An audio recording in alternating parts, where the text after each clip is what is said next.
പറയാൻ പോകുന്നത് ഒരു മൾബറി കൃഷിയെ പറ്റി. ഈ മൾബറി എന്ന സാധനം സാധാരണ പട്ടുനൂൽ പുഴുവിനെ ഭക്ഷണമായിട്ട് കൊടുക്കലാണ്. ഈ പട്ടുനൂലുണ്ടാകാൻ വേണ്ടിയിട്ട്, പട്ടിൻ്റെ വസ്ത്രങ്ങൾ ഉണ്ടാക്കാൻ വേണ്ടിയിട്ട് വന്ന കാലത്ത് ഇതെല്ലാം പാടത്ത് ഞങ്ങൾ കൃഷി ചെയ്തിരുന്നു. ഈ കോന്തിയിലെ കൊമ്പ് കൊണ്ടേ കൊത്തിയിട്ട് പാടത്ത് നിറച്ച് കൃഷി ചെയ്തു. എന്നിട്ട് പട്ടുനൂലിൻ്റെ ഇത് കൊടുത്തിട്ട് ഈ പുഴുക്കൾക്ക് തിന്നാൻ വേണ്ടിയിട്ട് ഇതിന് ഇലകൾ കൊണ്ട് കൊടുക്കുകയായിരുന്നു.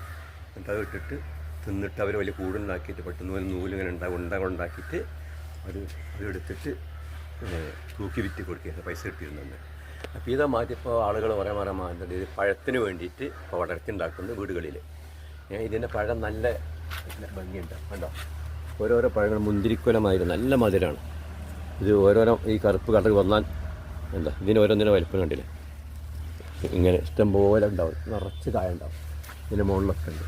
ഇവിടെയൊക്കെ എല്ലാ സ്ഥലത്തും ഈ പഴുത്ത് വരികയാണ്, കറുപ്പ് കളർ ഇങ്ങനെ വന്നുകൊണ്ടിരിക്കുകയാണ്. ഒരു നാളത്തെ ഈ വെയിൽ തട്ടുമ്പോഴാണ് ഇതൊക്കെ ഉണ്ടാകുന്നത്. കറുപ്പ് കളറില്ല, കറുപ്പ് കളർ കഴിഞ്ഞാൽ പഴുത്ത് മധുരമുണ്ട്, നല്ല പാകമായി അറുത്ത് തിന്നാം.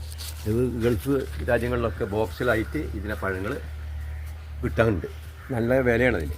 ഇതിൽ കറുത്ത പഴങ്ങൾ മാത്രം അടുക്കി പെട്ടിയിലായിട്ട് ഇതിലേറെ വലിപ്പം ഉണ്ടാവും. ഇത് അതിൻ്റെ വലിപ്പം ഇങ്ങനത്തെ നല്ല കറുപ്പുള്ള സാധനം ഇത് കണ്ടില്ലേ. ഇത് ഇങ്ങനെ ഇങ്ങനെ അറുത്തിട്ട് ഈ കറുത്ത് മാത്രം അറുത്ത് ഉപയോഗിക്കുക. കുട്ടികൾക്ക് എല്ലാവർക്കും കൊടുക്കാൻ സാധിക്കും ചെയ്യും, എല്ലാവർക്കും ഇഷ്ടപ്പെടുകയും ചെയ്യും. ഇതിൻ്റെ കറുത്ത കളർ ഇത് കടിക്കും നല്ല വിറ്റാമിൻസ് ഉള്ള സാധനങ്ങൾ ഇപ്പോൾ കാണുന്നത്. ശരി അല്ലേ, നീ അറുത്ത് കാണിച്ചതാ ഇതുപോലെ അതൊക്കെ ഞാൻ അറുത്തിട്ട് ഇതൊക്കെ പാകമായതാണ്. ഇതെല്ലാം പഴുത്ത് പാകമായ കായകളാണ്. ഇനിയുണ്ട് കുറേ അറുക്കാണ്ട്. ഒരു ഈ മരത്തുമ്പോൾ തന്നെ എത്രയോ കായൊന്നും കിട്ടാൻ വഴിയുണ്ട്. ഇവിടെ ഇങ്ങനെ അറുത്തിട്ട് കുട്ടികൾക്ക് കൊടുക്കുക, എല്ലാവരും കഴിക്കും, നല്ലതാണ്. കണ്ടില്ലേ,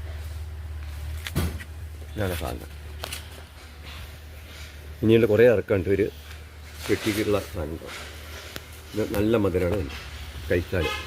ഇന്ത്യൻ മധുരം, ഇതിനുള്ളിൽ കുരുവൊന്നും ഉണ്ടാവില്ല, അങ്ങനെ ഒന്നായിട്ട് കഴിക്കാൻ പറ്റും. ഇത് ഇങ്ങനെ എടുത്തിട്ട് സൂപ്പർ, നല്ല മധുരമുണ്ട്, എല്ലാവർക്കും ഇഷ്ടപ്പെടും. അപ്പോൾ നമ്മൾ ആ മാസം കുട്ടികളെ എല്ലാവരും എപ്പോഴും പുറത്തുനിന്ന് നല്ല നേരം നിമ്മന്ന് കാഴപ്പോൾ ദിവസം കിട്ടും. വെയിൽ സമയത്താണ് ഇത് കൂടുതലുണ്ടാവുന്നത്. കൊല്ലത്ത് 2-3 പ്രാവശ്യം കാഴകളുണ്ടാവില്ല. അപ്പം ഞാൻ കൊമ്പ് കുത്തിയാൽ മതി. ഈ കമ്പ് പൊട്ടിച്ചിട്ട് മണ്ണിൽ കുത്തിയാൽ പെട്ടെന്ന് വളരും. കഴിയുന്നതും ഈ മഴക്കാലത്ത് സീസണിലാണ് ഉൾപ്പുണ്ടാവുക.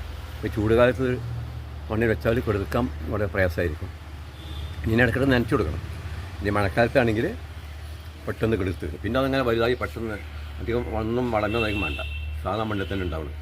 പിന്നെ അതിൽ ഇങ്ങനെ ഇഷ്ടം പോലെ കൊമ്പുകൾ ഇങ്ങനെ മുറിച്ച് കുത്തിയാൽ ഇഷ്ടം പോലെ കിട്ടും. ഇനി വളർത്താൻ കഴിയും. അപ്പോൾ അതിലാണ് ഇന്ന് പറയാൻ പോകുന്നത്.